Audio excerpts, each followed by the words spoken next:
Bharatiya Janata party Armoor పట్టణ శాఖ ఆధ్వర్యంలో మున్సిపల్ కార్యాలయం ముందు చిన్నారులపై కుక్కల దాడి విషయమై నిరసన వ్యక్తం చేయడం జరిగింది. కమిషనర్ గారికి డిమాండ్తో కూడిన వినతి పత్రం ఇవ్వడం జరిగింది.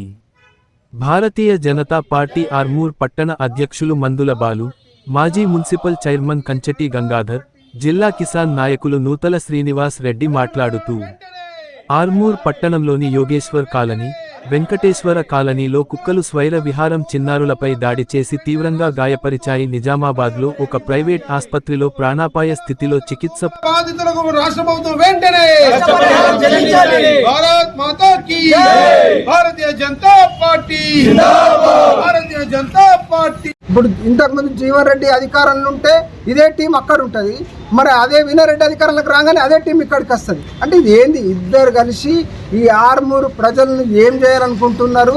ఇప్పుడు దాదాపు మరి మొన్ననే ఈ ఏదైతే యోగేశ్వర కాలంలో ఒక చిన్న పిల్లగాడికి కుక్కలు ఎంత తీవ్రంగా కరిచినాయంటే ఆ పిల్లగాడు సీరియస్గా ఉన్నాడని చెప్పి వార్తలు వినిపిస్తూ ఉన్నాయి, తెలుస్తూ ఉన్నాయి. మేము కూడా ఇప్పుడు హాస్పిటల్కి వెళ్ళి ఆ పిల్లగాడిని చూడడం జరుగుతుంది.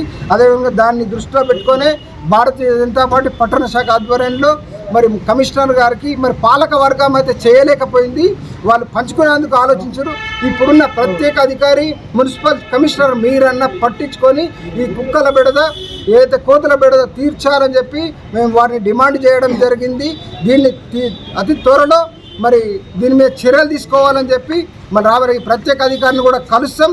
ఆయన కూడా చర్యలు తీసుకోకుంటే మాత్రం ఉద్యమం చేస్తాం, ప్రజలను చైతన్యవంతులను చేస్తాం.